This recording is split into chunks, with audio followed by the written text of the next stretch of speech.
fun. Today's gonna be a fun day because we're specifically talking about how do you build your coaching business in three ways consistently. Meaning, there's some things that you need to be consistent with in your coaching business, and what do you need to do in order to achieve a specific result? What are the things you need to do consistently? That's the best way to put it.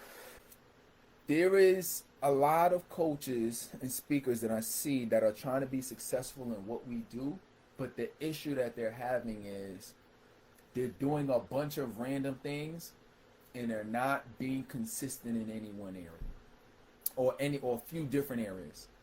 So to really win at anything that you're doing, and remember this for the rest of your life, anytime you want to be successful in something, there's really only a half dozen things you need to do to be successful. Today, in terms of coaching and speaking, I'm going to put these three things. I'm going to give you three things that you need to do to really be successful in this craft. And this is key because you can work on everything in the world, but I don't want you to focus on things that you could work on and could do and could be nice. I want you to focus on the fundamentals. So really the first thing is, and this is part of my six-figure formula. You might have seen me talk about it before, but this is really key.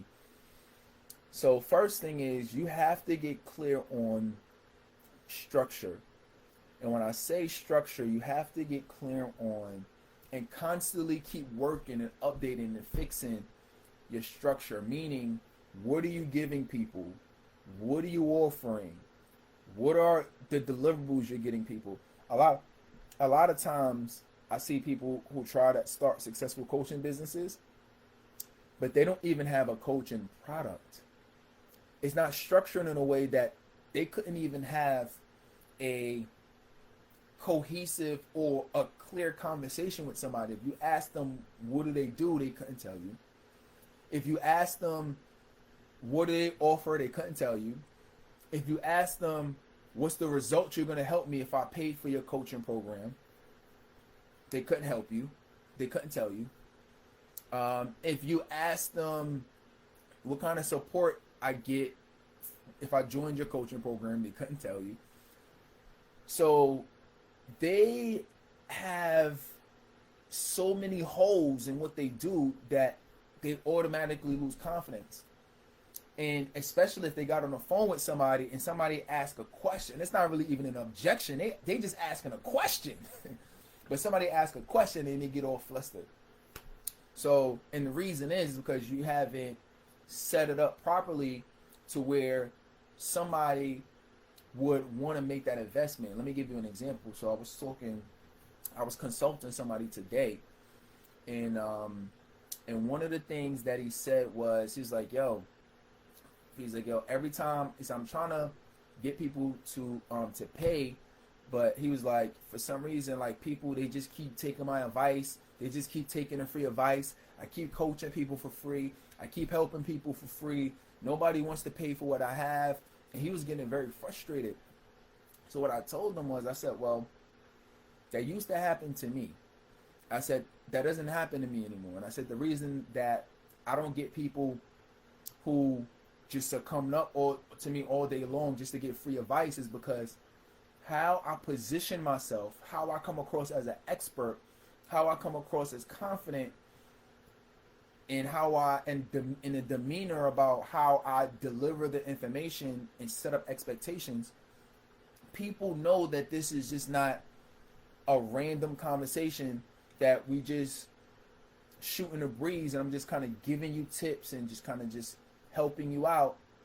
They know that, okay, this is a well thought out process and he's evaluating whether I'm qualified to be able to work with him or not, or be able to come into the program. And they know from conversation that, okay, there's going to be an offer or there's going to be a program at the end of this. And a lot of times, if you're struggling to get people to pay your prices, that's because you probably haven't went through the work of structuring your coaching program properly. You probably have not went through the work of knowing exactly what people are going to get. You probably haven't went through the work of knowing exactly what you're offering people. Because you haven't went through that work, if you ever get on the phone with somebody, at that point, it just feels and it sounds and the demeanor around the conversation is just like, hey, I'm just kind of giving you some tips. Hey, I kind of know some things about this area. I'm kind of just giving you a few tips. I'm kind of just helping you out. And it doesn't feel like I'm on a call with a professional.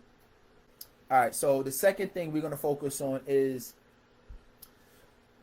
so the second thing you need to be consistent on is your content. Now, a lot of us know this. A lot of us know that we need to be consistent in our content.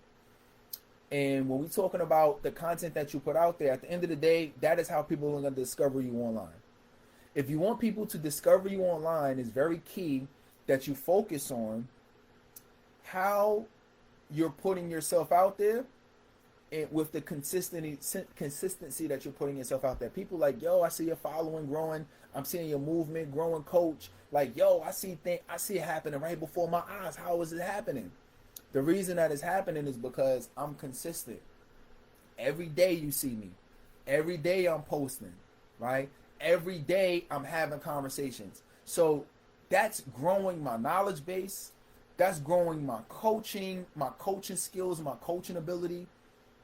So this is actively doing live like this, speaking to my one-on-one clients, doing our weekly coaching calls, doing our one-on-one coaching calls, doing webinars, doing seminars, doing speaking engagements. All of those are helping me perfect my craft. So when I go out and I speak, people listen and it's engaging because I'm constantly getting better in communicating myself. So my content is getting better. A lot of times people think that in order to really grow your influence online, you got to be great at tech. No, you don't. You don't got to know all the little apps and little softwares. And it's not about being great at editing video. It's none of the tech. You got to be great at the skill. The skill is the main thing you need to be great at. The skill of coaching and speaking.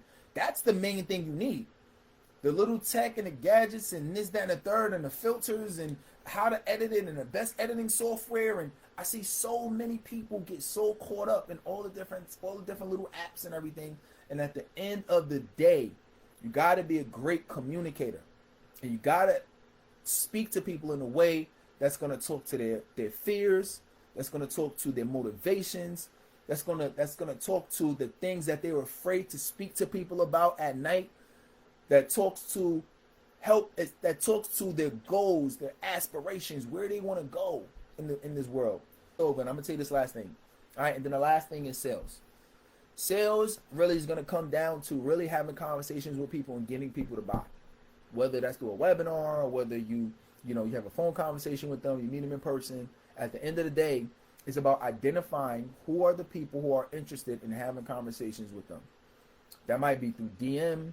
That might be, you might have invited them to a webinar, or you might have invited them to a phone conversation. But whatever that looks like, it's about you having that conversation with people. If they discover you online, then obviously the conversation is going to happen online, and you got to take that conversation that happens online into a more private setting, like a phone call. And the more consistently you do that, when I say consistently, every day, the more you're going to get people who are going to be joining your program because you're talking to people every day. For example, if you're having, let's just say, 4 conversations a month, let's say 4 people you speak to per month, and one of those people become a client, one of those persons become a client, your ratio is 1 out of 4, meaning 30 days passed. You spoke to 4 people. You did 4 consultations in a month. 1 person became a client. So you got a client. You got 1 client that month. Imagine if you're doing that. I'm doing 4 people a day. Think about that. I'm having 4 consultations a day. Even if my ratio is the same as your ratio, instead of getting 1 client that month, how many did I get? I got 30. I give you weekends off. I got 20. So I got 20 in a month. You got one client in a month. Who's going to make more money over the long run? In a year, you had 12 people that paid you. In a year, I got 240 clients that paid me.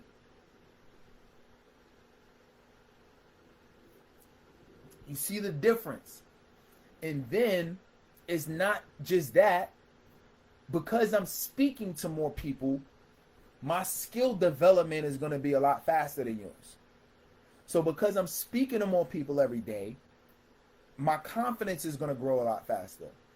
My speaking ability is going to grow a lot faster. My coaching ability is going to grow a lot faster. My sales ability is going to go a lot faster.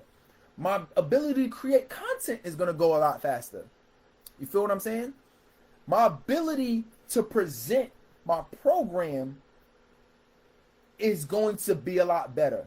My ability to tell stories are going to be a lot better because I'm having way more conversations than you are every day, every month.